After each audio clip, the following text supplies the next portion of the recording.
नमस्कार, बहुत स्वागत है आपका। मैं हूं आपके साथ सुमित शर्मा और बुलेटिन में हम सबसे पहले बात करेंगे मध्य प्रदेश के बजट की। वित्त मंत्री जगदीश देवड़ा ने प्रदेश का बजट पेश कर दिया है। लाडली बहना योजना के लिए 7,000 करोड़ का प्रावधान है। लाडली लक्ष्मी योजना के लिए 929 करोड़ का प्रावधान है। महिला स्व सहायता समूह के लिए 660 करोड़ का प्रावधान है। सबसे पहले प्राथमिकता महिलाओं को और बहनों को, बच्चियों को दी गई है बजट में सरकार ने। आहार अनुदान योजना के लिए 300 करोड़ का प्रावधान है। नारी कल्याण के लिए 1,29,76 करोड़ का प्रावधान किया गया है। युवाओं को स्वावलंबी बनाना सरकार का मकसद है, ये बात का भी जिक्र किया जगदीश देवड़ा ने। युवाओं के लिए 1 लाख सरकारी नौकरी का ऐलान किया गया है। खेल विभाग का बजट बढ़ाया गया है। खेल विभाग के लिए 738 करोड़ का प्रावधान है।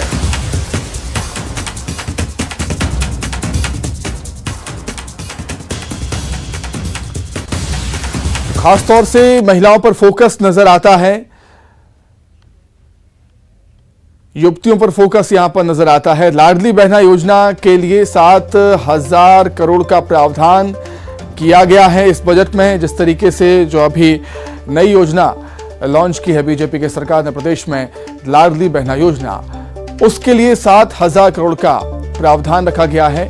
लाडली लक्ष्मी योजना के लिए भी 929 करोड़ का प्रावधान रखा गया है। महिला स्व सहायता समूहों के लिए 660 करोड़ का प्रावधान है। वहीं आहार अनुदान योजना के लिए 300 करोड़ का प्रावधान है। नारी कल्याण के लिए 1 लाख करोड़ का प्रावधान है। और युवाओं को स्वावलंबी बनाना सरकार का मकसद है, इस बात पर जोर दिया गया। युवाओं के लिए 1 लाख सरकारी नौकरी का ऐलान किया है। युवाओं के लिए 1 लाख सरकारी नौकरी का दावा किया गया है। खेल विभाग का बजट बढ़ाया गया है। स्पोर्ट्स पर फोकस सरकार इस समय करती हुई नजर आ रही है।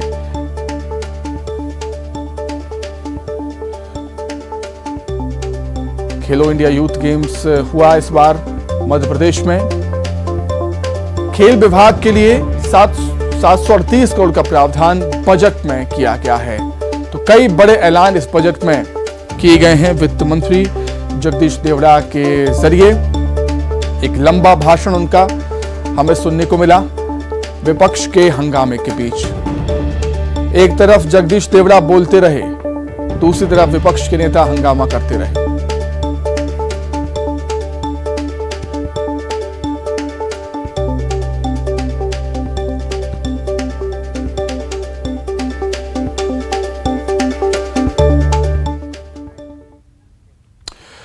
तो बजट को हम समझेंगे, क्या कुछ इसमें खास है, आम जनता के लिए क्या है, किसानों के लिए क्या है, मजदूरों के लिए क्या है और छात्रों के लिए क्या है, युवाओं के लिए क्या है। समझने के लिए हम सीधे बातचीत करेंगे। हमारे साथ इकोनॉमिस्ट ज्योति मिश्रा जी इस समय जुड़ गई हैं। ज्योति जी, बहुत स्वागत करता हूं आपका न्यूज 18 मध्य प्रदेश छत्तीसगढ़ में। फिर से आपसे मैं समझना चाहूंगा इस बजट के बारे में, किस तरीके से इस पूरे बजट को देख रही हैं आप?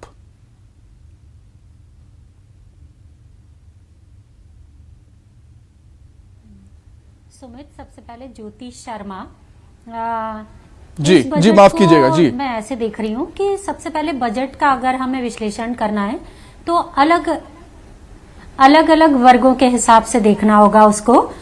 जैसे आपने अभी बोला कि सबसे पहली प्राथमिकता मातृ शक्ति के लिए है। वित्त मंत्री जी ने शुरुआती इससे किए, नारी से परिवार, परिवार से समाज और समाज से राष्ट्र सशक्त होगा।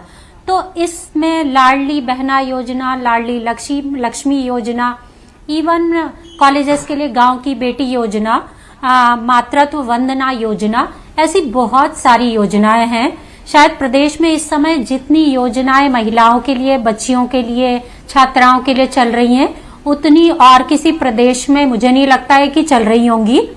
तो महिलाओं पे प्राथमिकता है। आधी आबादी को, जेंडर बजट को बड़ी राशि दी गई है या बड़ा हिस्सा बजट का दिया गया है। कृषि के लिए, कृषकों के लिए बड़े प्रावधान हैं। तो फूलों की खेती बढ़ाना, खाद्यान्न में हम अच्छा काम कर रहे हैं। 6 कृषि कर्मण अवार्ड हमने जीत लिए हैं। लेकिन अब हमें वैकल्पिक कृषि पर ध्यान देने की जरूरत है। जैसे कि सुगंधित खेती, फूलों की खेती, मिलेट के लिए जो आदिवासी क्षेत्र हमारे या जो आदिवासी किसान हमारे इनका उत्पादन करते हैं उनको प्रोत्साहन देने की जरूरत है, जो कि इस बजट में रखी गई है। सिंचाई परियोजनाओं पर भी 11,500 करोड़ रुपए का प्रावधान दिया गया है।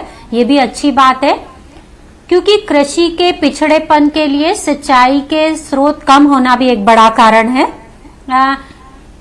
मुझे लगता है तीसरा सबसे बड़ा जो हिस्सा लिया है बजट ने, वो रोजगार और युवा ने लिया है। तो जो रोजगार के लिए बहुत से प्रावधान है जिसकी बहुत जरूरत थी, लेकिन मुझे नहीं लगता है कि 1 लाख रोजगार काफी हैं। मुझे लगता है अब प्रदेश उस स्थिति में है कि जिसमें उसको 1 करोड़ रोजगार की आवश्यकता है। एक अच्छा प्रावधान है मेडिकल कॉलेज में सीट्स बढ़ाने का। बहुत टफ कंपटीशन है बच्चों में मेडिकल कॉलेज में एंट्रेंस के लिए, और विपरीत स्थितियों में बहुत कम ग्रामीण क्षेत्रों में हमारे पास में चिकित्सक डॉक्टर मौजूद हैं। तो जितनी हम सीट्स बढ़ाएंगे, जितने नए कॉलेज खोलेंगे, उतनी ही हम स्वास्थ्य व्यवस्थाओं को बढ़ाएंगे। स्वास्थ्य के लिए बहुत सारे प्रावधान है। सरकार कोविड के बाद से ही, महामारी के बाद से ही जांच के प्रति प्रतिबद्ध है। कई बार जन सहयोग मॉडल से जिला अस्पतालों में, ग्रामीण प्राथमिक स्वास्थ्य केंद्रों में जांच को बढ़ाया गया है। पर मुझे कहीं ना कहीं लगता है कि अभी हमें दवाओं के लिए भी बजट में और प्रावधानों की आवश्यकता थी। स्पेशली सस्ती दवाओं को, जेनेरिक दवाओं के लिए गांव में भी हम इस तरह के छोटे छोटे जैसे प्राथमिक स्वास्थ्य केंद्र हैं, वैसे ही प्राथमिक दवा वितरण केंद्र बना दें, जिससे कि गरीब जनता को, ग्रामीण जनता को दवाइयां सस्ती दर पर उपलब्ध हो जाएं। जनजातियों पर भी बहुत ध्यान है बजट में। घुमंतू प्रजातियों के लिए, घुमंती प्रजातियों के रोजगार के लिए जैसे टंटिया मामा रोजगार योजना, संत रविदास स्वरोजगार योजना, Bhimrao Ambedkar skill development park, ऐसे बहुत से प्रावधान हैं जो कुल मिलाकर मध्य प्रदेश के बजट को महिला, युवा, किसान और जनजाति प्रधान बना रहे हैं, और जिसकी इस प्रदेश को अभी आवश्यकता भी है। एक और अच्छा प्रयास है पर्यटन को बढ़ाना। मुझे लगता है कि पर्यटन मध्य प्रदेश में रोजगार का एक अच्छा जरिया हो सकता है।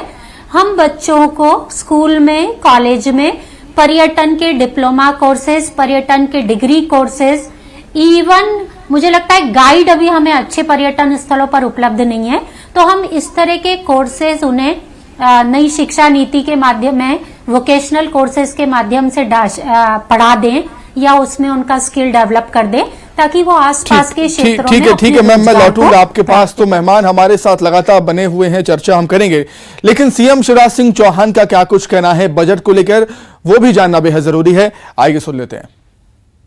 उसमें भी चिल्लाओ, सुनने मत दो, जनता भी ना सुन ले।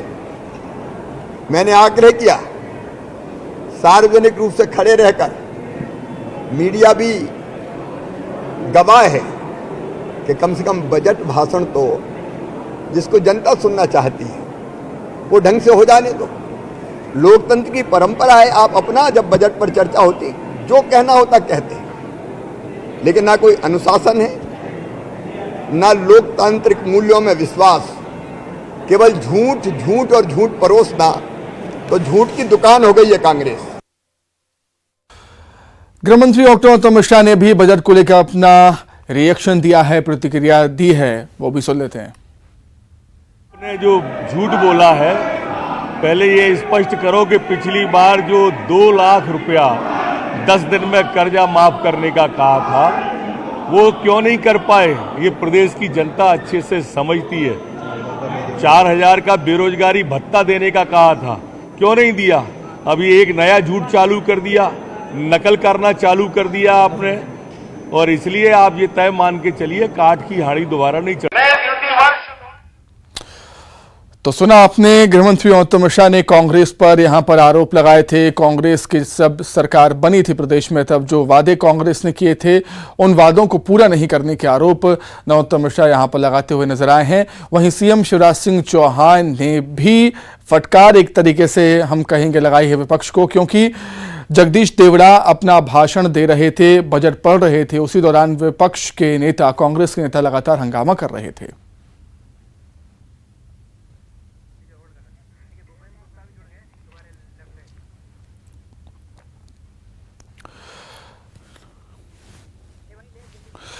तो मेहमानों की तरफ हम रुख कर लेते हैं। चर्चा में शामिल हो चुके हैं हमारे साथ कांग्रेस नेता भूपेंद्र गुप्ता जी। भूपेंद्र जी, आपका बहुत स्वागत करता हूं न्यूज़ 18 मध्य प्रदेश छत्तीसगढ़ में। पहला रिएक्शन आपका इस बजट को लेकर, भूपेंद्र जी। बजट एक छलावा है जी, झूठ का एक पिटारा है पूरा। बहुत सारी बातें अभी जो है, गृह मंत्री जी कह रहे थे कि कांग्रेस ने कहा था कि हम 10 दिन में कर्जा माफ़ कर देंगे, और 2 लाख का कर्जा जो है हमने माफ़ नहीं किया। बड़े वादे याद दिला रहे हैं वो। इससे बड़ी कोई बेशर्मी हो सकती है? विधानसभा में 3 बार स्वीकार कर चुके हैं कि जो है हमने कर्जा माफ़ किया है, 27 लाख किसानों का कर्जा माफ़ किया है। इसके बाद फिर उसी पटल पर, उसी सदन में झूठ बोलते हैं। कौन झूठेला है? और मैं आपसे कह रहा हूँ कि आज ये बात करता हूँ कि 2008 में शिवराज सिंह ने वादा किया था 50,000 रुपये का किसान का कर्जा माफ़ करने के लिए। आज 15 साल हो गए हैं, तो क्या 25 साल में माफ़ करोगे, 50 साल में माफ़ करोगे, 100 साल में माफ़ करोगे? इसका जवाब दो। झूठ कौन बोलता है? इसमें जो है इस बजट में घोषणा की गई है बच्चियों को स्कूटी देंगे। ये तो 2018 में भी आपने घोषणा की थी, महिलाओं का एक अलग बजट बनाया था आपने। उस बजट को पढ़ लें, सारी घोषणाएं रिपीट। तो 5 साल आप क्या झक मार रहे थे क्या? 5 साल में आपने क्या किया? इसका जवाब दीजिए प्रदेश की जनता के लिए। कांग्रेस ने जो है जोर से सवाल पूछ लिया तो हल्ला और जो है विधानसभा स्थगित। ये काम कब तक करते रहोगे आप? कब तक अपना मुंह छुपाते रहेंगे आप? क्या कभी सदन में जो है बहस नहीं होती है? सदन में क्या जो है शोर शराबा नहीं होता है क्या? आप जो है इसको बहाना, इसको आड़ बनाकर आप बचना चाहते हैं इन झूठी घोषणाओं से। इनमें से कौन सी घोषणा है जो आप पहले नहीं कर चुके? बहना योजना आप जिसका हल्ला मचा रहे, आपने हमारे हिमाचल प्रदेश की योजना से चुरा ली। हम तो 1500 रुपए दे रहे हैं हिमाचल प्रदेश में, यहां भी देंगे। आप क्यों नहीं इस बात पे चर्चा कर रहे हैं कि आज जो है 50 रुपए फिर से गैस की कीमत कैसे बढ़ गई टंकी की? मरती रहे जनता और आप जो है लोग लुभावनी बातें करते रहे। बिल्कुल बिल्कुल भूपेंद्र जी, मैं लौटूंगा भूपेंद्र जी आपके पास, चर्चा पर दोबारा लौटेंगे हम। वित्त मंत्री जगदीश देवड़ा से हमारे सहयोगी अनुराग ने खास बातचीत की है, वो सुन लेते हैं पहले। प्रदेश के वित्त मंत्री हमारे साथ मौजूद हैं, जगदीश देवड़ा। सर, आपने जो टैगलाइन दी वो राज्य का बजट आपने बताया, जनता का बजट आपने बताया, आत्मनिर्भर मध्य प्रदेश का बजट बताया। आपको लगता है वाकई में जनता की अपेक्षाओं पे खरा उतरेगा? गर्व है। मैं तो कह रहा हूं कि जनता ने भरोसा करके चौथी बार बिठाया, विश्वास व्यक्त करके बिठाया। अटूट विश्वास मध्य प्रदेश की जनता का भारतीय जनता पार्टी की सरकार पर है, प्रदेश के नेतृत्व पर है।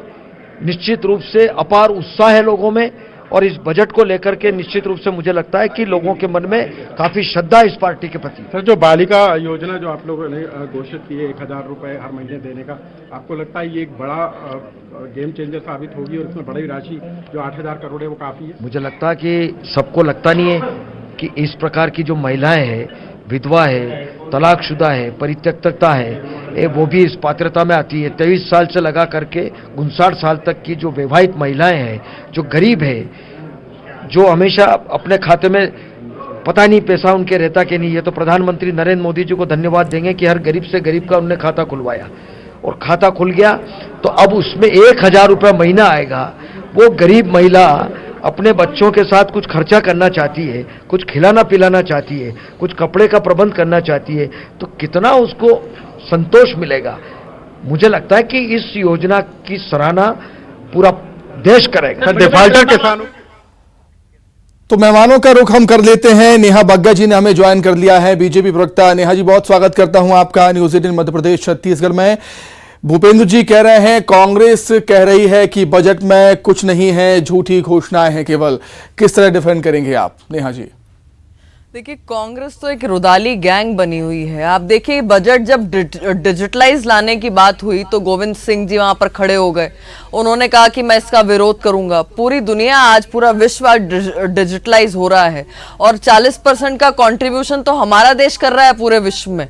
उस परिस्थिति में जहां पर राहुल गांधी जी ने भी निर्णय ले लिया ये देखकर कि कांग्रेस पार्टी 2025 तक उसका प्रत्येक कार्यकर्ता, उसकी प्रत्येक कार्यप्रणाली जो है वो डिजिटल की तरफ बढ़ेगी, तो मुझे समझ में नहीं आया कि कांग्रेस पार्टी भारतीय जनता पार्टी का विरोध करने के लिए विरोध कर रही थी या राहुल गांधी जी के इस निर्णय का विरोध कर रही थी। नंबर दूसरी बात है कि जहां पर कांग्रेस अपने वचन पत्र में लगभग 680 वचन थे इनके, उसमें से एक भी पूर्ण नहीं कर पाई, श्वेत पत्र नहीं ला पाई। और जब ये बजट जो है सर्वसमावेशी बजट आया है, महिलाओं के लिए लाडली बहना जैसी अभूतपूर्व योजना आई है जिसमें महिलाएं आर्थिक तौर पर सशक्त होंगी। और आप जानते ही हैं कि मध्य प्रदेश देश का पहला ऐसा राज्य रहा जिसने महिलाओं को आर्थिक के साथ साथ पूर्व में राजनीतिक तौर पर भी सशक्त किया। और आज हम देखते हैं कि लोकल बॉडीज, नगर निगम, नगरीय निकाय, पंचायत, पंच, सरपंच के तौर पर महिला नेतृत्व किस तरीके से आगे बढ़ा है। आज शिक्षकों की भर्ती में महिलाएं 50% हैं, 33% वन और पुलिस में है। आज उसी को और बढ़ावा देने के लिए और सशक्त करने के लिए माननीय मुख्यमंत्री जी ने और वित्त मंत्री जी ने स्व सहायता समूह को 660 करोड़ रुपए जो है बजट में प्रावधान किया है। वहीं पर जो बेटियां हमारी फर्स्ट डिवीजन आएंगी उनको मुख्यमंत्री स्कूटी देंगे। तो जिस तरीके से महिलाओं को लगातार सशक्त किया जा रहा है, जिस तरीके से किसान जो है मध्य प्रदेश का दिनों दिन उन्नति कर रहा है, तरक्की कर रहा है, अब कांग्रेस तो इसमें भी प्रश्न उठा रही है। पर क्या ये सच्चाई नहीं है कि आज लगभग 50 लाख हेक्टेयर का जो हमारा सिंचाई रकबा हो गया, कांग्रेस अपने समय का आकलन करे कि क्या परिस्थिति थी। और इस पे तो अवार्ड देने का काम खुद यूपीए की सरकार श्री मनमोहन सिंह जी ने किया जब वो प्रधानमंत्री हुआ करते थे। क्या वो झूठ था? क्या ये सच नहीं है कि मध्य प्रदेश ने आज हरियाणा और पंजाब को भी पीछे छोड़ दिया है और इस प्रकार से जो हमारे कृषक हैं वो सशक्त हो रहे हैं? आपने देखा कि जो मुख्यमंत्री जी ने 4,000 रुपए 6,000 रुपए में मिलाकर किसान सम्मान निधि का जो निर्णय लिया था पूर्व में, आज उसको भी सशक्त करने के लिए बजट का प्रावधान किया गया है। खेलो इंडिया के तहत मध्य प्रदेश जो है अग्रणी भूमिका में आया है और उसमें इतना सारा बजट जो है एलोकेट किया गया है। तो जिस प्रकार का ये बजट आया है, कांग्रेस जिस मध्य प्रदेश को बीमारू राज्य के तौर पर छोड़कर गई थी, वो सुचारू साथ स्वर्णिम की जो यात्रा है उसको पूर्ण करने के लिए गति उसको प्रदान की गई है। और मुझे लगता है कि मातृ वंदना योजना से लेकर स्वच्छ भारत हो या आयुष्मान भारत से लेकर उज्ज्वला हो, आज जिस तरीके से महिलाएं और समस्त वर्ग जो है सशक्त हो रहा है, शायद कांग्रेस की पीड़ा का कारण यही है। क्योंकि इन्होंने तो केवल गरीबी हटाओ का नारा दिया, चाहे इंदिरा जी हो, चाहे सोनिया जी हो, राजीव गांधी हो, राहुल गांधी हो या वर्तमान में आज जो इनकी परिस्थितियां हैं। पर भारतीय जनता पार्टी ने बिल्कुल नेहा जी, इसे हम संयोग ही कहेंगे, नेहा जी इसे हम संयोग ही कहेंगे कि आज ही प्रदेश का बजट आया है और आज ही गैस सिलेंडर के दाम बढ़ गए हैं। हालांकि ये राज्य सरकार के अंडर में नहीं है, लेकिन इसको लेकर कांग्रेस ने प्रदर्शन किया और मांग की थी कि जिस तरीके से राजस्थान सरकार ने सब्सिडी दी है गैस सिलेंडर की कीमतों में, वैसे ही एमपी की सरकार को भी देनी चाहिए थी। नेहा जी क्या कुछ कहेंगे इस पर?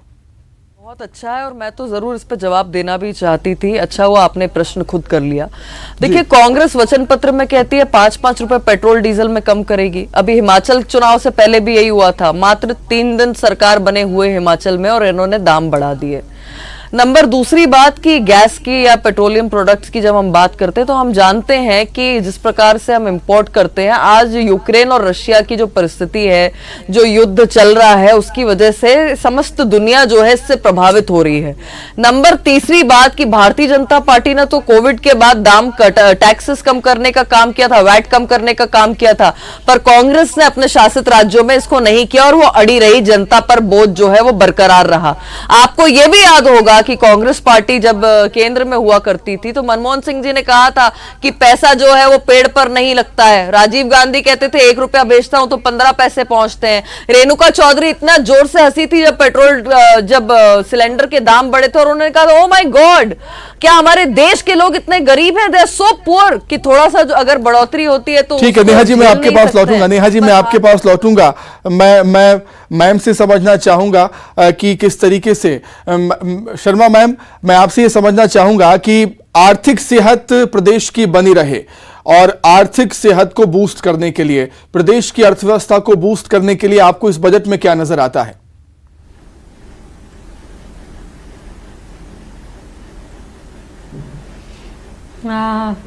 प्रदेश की आर्थिक सेहत को बरकरार रखने के लिए बजट में थोड़ा सा घाटा लिया गया है, मतलब डेफिसिट फाइनेंसिंग वाला बजट है, जैसा पिछले सालों में होते भी आए हैं। तो फिर भी अगर हम ये देखें कि अगर हम कर्ज लेकर भी कुछ प्रोडक्टिव काम कर रहे हैं, कुछ उत्पादक काम कर रहे हैं, तो वो निसंदेह भविष्य के मध्य प्रदेश के लिए अच्छे होंगे। इस समय सरकार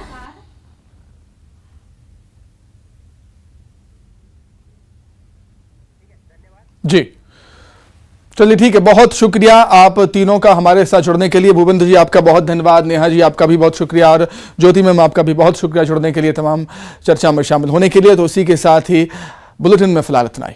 नमस्कार।